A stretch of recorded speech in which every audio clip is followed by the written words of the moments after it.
Lutuin ko na nga ngayong araw itong lubban kong pugita dahil ito nga ang uulamin namin ngayong araw. Ito nga yung napana kong isang pirasong pugita nung namana ako sa dagat noong nakalipas na araw. Buong akala ko nga mahigit 1 kilo lang ito at nang kinilo nga namin dito sa bahay malapit siyang mag 3 kilo, kulang lang ng ilang guhit. Hinarati ko na nga rin muna itong pugita bago ko lutuin para nga hindi daw siya masyadong makunat. Pinukpupokpok o pinangupang-or ko nga lang yung bawat galamay nito pagkatapos sinunod ko ng pinangupang-or yung kanyang ulo. Ito nga raw ang isang paraan dito sa amin para hindi makunat itong pugita kapag naluto. Ginagawa nyo rin po ba ito kapag kayo ay nagluluto ng pugita o may iba pa kayong paraan para lumambot? Mag-iwan na lang po kayo ng inyong komento dito sa video at kung taga saan kayo para makakuha rin naman kami ng idea. Pagkatapos ko ang nilamas-lamas sa asin itong pugita ay nilagay ko na nga sa kaserola para masimulan ng pakuluan. Nagsibak na nga rin muna ako dito ng kahoy para meron akong gagamiting panggatong o pangsungro. Tiwalang-tiwala nga rin ako sa ibinibigay na apoy nitong mga putek kaya naman isinalang ko na itong kaserola. Habang inaantay ko ngang lumambot yung kaserola ay binalatan ko na nga rin itong nyog na gagamitin kong panggata. Sinet aside ko na nga muna itong balat ng nyog dahil pwede ko pang magamit yan sa next generation kapag mag-iihaw ako ng mulmol. Ang sabi nga nila dito sa probinsya kapag masipag kang kumayod hindi magugutom ang iyong pamilya kaya naman sinimulan ko ng magkayod. Pagkatapos ko ang kumayod ay iniredy ko na nga rin itong mga gagamitin kong ricado. Iniredy ko na nga itong sibuyas, bawang at luya dyan na gagamitin ko mamaya sa paggigisa. Pagkatapos ko nga magahit itong mga gagamitin kong ricado, eksakwan malambot na nga itong pugita na nag-iisa pero malaki. Agad ko na nga rin hinango ito hango sa totoong buhay para medyo lumamig, hindi masalimuot. Nang medyo malamig na nga rin, agad ko na nga rin pinaghiwa-hiwala yung kanyang mga galamay. Ilang piraso nga rin yung galamay nito at napakalalaki kaya naman pala malapit umabot ng 3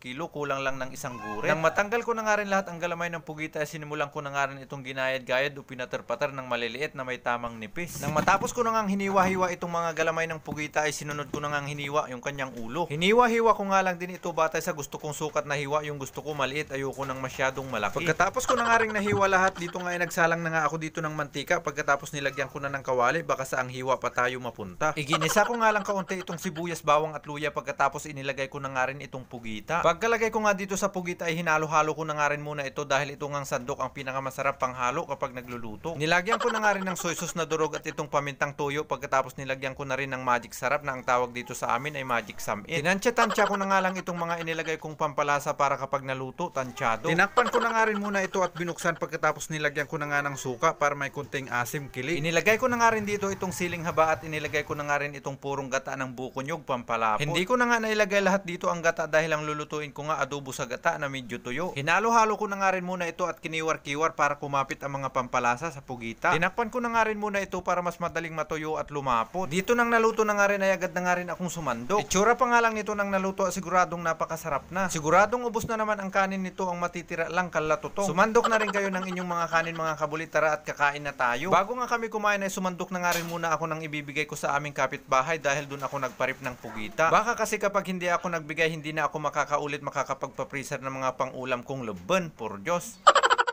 Doon mga tamoy na mga kabuli. Kurita, nenenen, adobo sa gata. Sulit. Ayan tamoy ito eh. Sarap. Pero te, malumuya tayo din. Kinarate ko kaya po. Bayo ka niluto, malumuya. Galing ah. Papako yan, hindi yan isaw. Ang galing ka, video ka. Kaya wala akong pinapapakul guys. Ito guys yung inan nyo guys. Sarap nito, talagang ano siya, tuyong-tuyo sa ano. Katuyo siya sa gata. Kurta mga kabila na yung resus ko iniisip ko yung cook. Taway. Andyan pa wala na. Por Diyos. Taway. Subo, subo, subo, subo, subo. Ay, masarap yata ah. Kasi tutak pa ito. Taway. Taway daw, ito. Quality, sweet ng kurita. Kurta.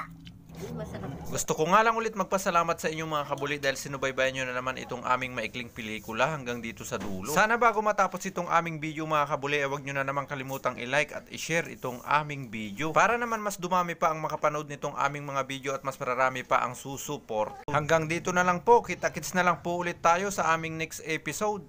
Por Diyos.